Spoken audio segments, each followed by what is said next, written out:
El cucaracho, un cuento de Héctor D'Alessandro. Si no lo hago ahora, acabaré olvidándome de contar la ocasión en que me convertí, yo también, en una cucaracha. Fue así, una cierta mañana y sin previo aviso ni indicios de insomnio o mal dormir, abrí los ojos para encontrarme con el extraño panorama de que sólo veía mis oscuras patitas queratinosas. Recuerdo claramente que mi reacción, la menos literaria que podía haber imaginado tratándose de mi persona, fue de intensa curiosidad, como si me dijera a mí mismo que aquella era una gran oportunidad para vivir experiencias excitantes. Y lo más interesante del caso es que yo había leído de un modo reverencioso la ominosa pesadilla de Kafka. Había vivido con intensidad lo que yo interpretaba como una metáfora acerca del definitivo fracaso en que consistían las relaciones intrafamiliares. Lo leía como un creyente debe leer su canon particular, y me apasionaba, y me interesaba por deducir de su carta al padre elementos que me guiaran en el camino de indignación denunciada por la metáfora que yo había emprendido con mis escritos y con los libros que más disfrutaba leyendo. Por todo esto, ver mis patitas de color oscuro y nacarado brillante no me hizo sentir terror ni tampoco otros sentimientos opresivos. Muy por el contrario, excitó todos mis nervios y ardía en deseos de ver a mis amigos y mostrarles con orgullo mi nueva vida de insecto y asustar a mi estúpida novia con mi nueva condición. Yo sabía que mis amigos al verme exclamarían palabras de asombro ante mi nueva estampa y admiración por la tonalidad y consistencia de mi nueva piel. Sabía asimismo que mi novia se estremecería de horror y me recriminaría el hecho de ser una persona tan variable de carácter y tan mudable en mis convicciones, y me saldría con un discurso de esos tan comunes en ella que estaban adornados de ideas tales como: ¿me quieres explicar, Héctor, cómo le digo yo a mis padres ahora que salgo con un chico que se ha vuelto cucaracha? Esto lo haces para ponerme molesta, estoy segura de ello. Solo lo haces para molestarme y molestar a mi familia, porque sabes que son gente normal, gente sencilla. Eres un cabronazo, ¿lo sabías?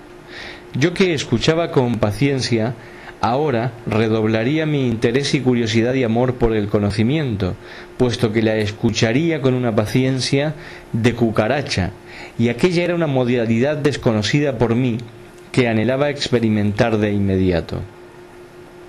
Con todas estas imaginaciones me excitaba y sólo deseaba que llegara la hora de levantarme y comenzar a ver y experimentar las reacciones de las personas de mi entorno.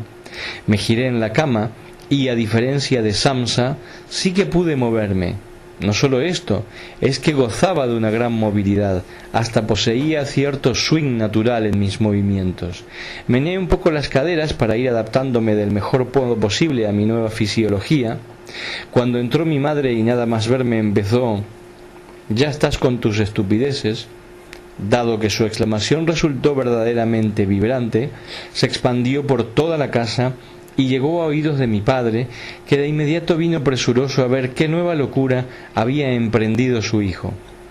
Pude oírlo mientras decía: «Este chico es la maldición de los D'Alessandro. Me va a matar a disgustos. Dime, Héctor, ¿es lo que te has propuesto? ¿Es eso lo que quieres? ¿Matarme de un disgusto y matar a tu madre, a quien si matas tampoco perdería demasiado el universo? Pero dime de una vez, ¿pretendes matarme con esta nueva actitud? ¿Por qué me haces esto?» «¿Piensas tener ese aspecto durante mucho tiempo?», intervino mi madre. «No lo sé», recuerdo que pensé. «Será mejor que vayas averiguándolo, porque esta tarde viene tu tía y tu madrina, y además viene el prometido de tu prima la mayor, y no le va a hacer ninguna gracia que estés así convertido en una cucaracha». «Si es por esa gente», intervino mi padre, «te puedes quedar así todo el rato. Su naturaleza de miserables insectos les impedirá advertir cualquier variación. Estarán en su ambiente. Yo te pido en cambio que lo hagas por ti, por lo mejor de ti, y porque esa parte mejor de ti me demuestre que no deseas realmente atentar contra la vida de mi cuerpo mortal». Yo sinceramente quería contestarles, pero entonces fue que cobré conciencia de que mi atenazada boca estaba impedida de emitir sonidos. Ni una sílaba salía de mi interior, solo un grave esfuerzo tozudo que se resolvía en una impotencia muda y angustiosa. No podía responder. Mi único modo de contestación o protesta era mi solo aspecto desnudo y tibio, de oscuro insecto mudo y sigiloso. El furor de mis cuerdas vocales se transformaba en una agitación rítmica de mis patitas que parecía peinar mi cabeza sin pelo. Entendí entonces, con pensamientos que más que todo eran sensaciones, que ese que yo era estaba en el fondo del cuerpo que me representaba, y que los gestos, malinterpretados desde el mundo exterior, serían durante un tiempo indeterminado mi silencioso idioma y mi condenación a no entenderme realmente nunca a fondo con otra persona. Ese día lo pasé en la habitación oyendo cómo mis padres, ante la inalterabilidad de mi situación, llamaban a todos los conocidos y parientes, amigos suyos, entiende, no a los míos, a quienes consideraban como a otros tantos graciosos capaces de hacer lo que yo había hecho, e incluso a mi novia, con el objetivo de que al venir a mi casa estuvieran advertidos sobre mi nueva y extraña condición. Envuelto y protegido por mi piel de cucaracha, pensé que no me aguardaba un destino tan aciago, dado que mis padres ahora renegaban, pero conociéndolos como los conocía, sabía que con el paso del tiempo me aceptarían. Quizá incluso se dedicaran en alguna tarde hermosa a leer la Metamorfosis, no con el objetivo de agradarme, sino de encontrar un antídoto, pero era un comienzo en el compartir gustos y libros. Mi novia se limitó aquel día a sentarse a un lado de la cama, a poner su cabeza apoyada en gesto dramático sobre la palma de su mano izquierda, y con la mano libre me agarró una patita y no paró de llorar y gimotear durante horas. No me consideraba de ningún modo una víctima de alguna enfermedad transformativa, sino un maldito loco que de alguna manera había buscado esta estrafalaria situación. A mí me gustó mucho cuando dijo que una vida entera mirado en estas condiciones sería dura, pero que su amor por mí se lo permitiría. El placer dulce y tibio de rodear su cuerpo algodonoso y tocar su culito me reconciliaba con su persona y me permitía tolerarla. Yo quería más a su culito que a ella, pero aquella era una forma del amor. Para cuando llegaron mis amigos, festivos, con sándwiches y bebidas para celebrar mi nueva y extraña condición, mi madre ya tenía ecuménicamente diseminada la versión oficial. Todo se trataba de una moda o costumbre de los jóvenes de nuestra época.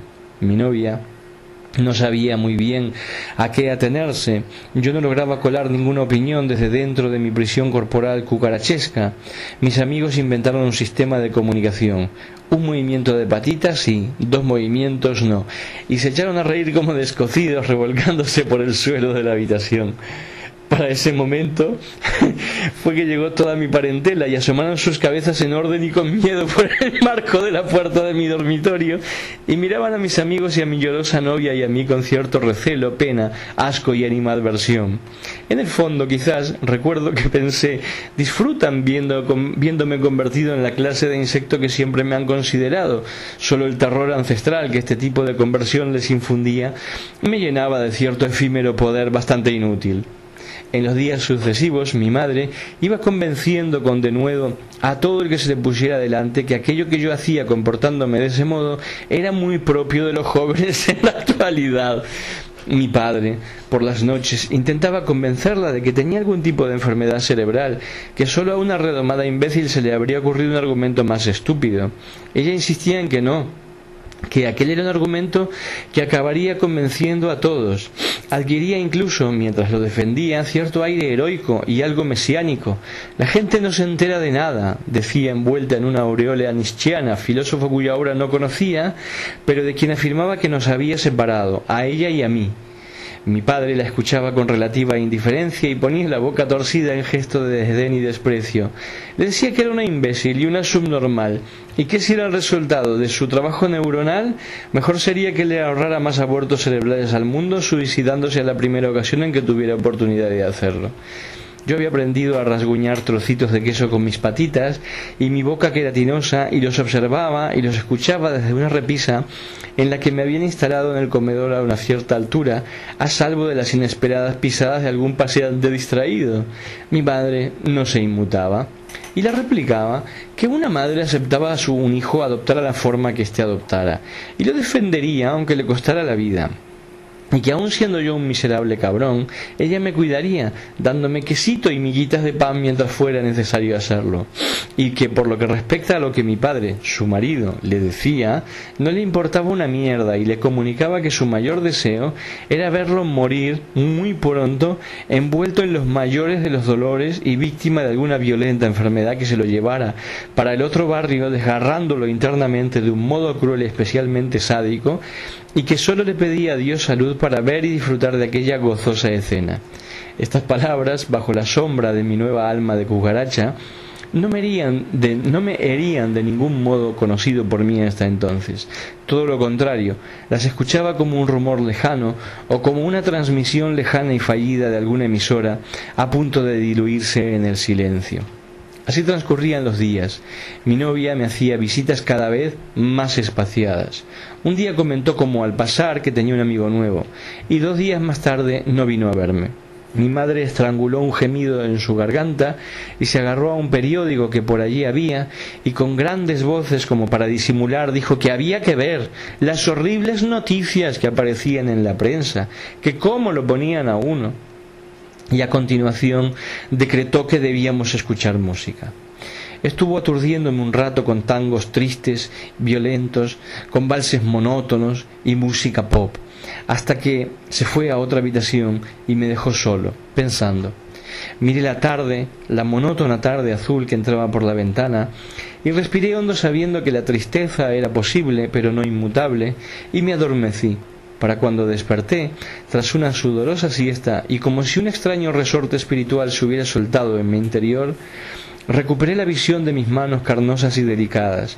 No supe si alegrarme o más bien adaptarme a la resignación. Me estiré y al hacerlo sentí el crujir de todos mis huesos humanos, y experimenté también la sensación cierta de que había crecido una enormidad en aquellos días como insecto. Cuando entré en la cocina, devorado por el hambre de mis entrañas, en busca de viandas y bebidas, mi madre se echó a llorar con toda la fuerza de una tormenta. Me dijo que era ciertamente malvado, que lo que yo le hacía no se le hacía a una madre.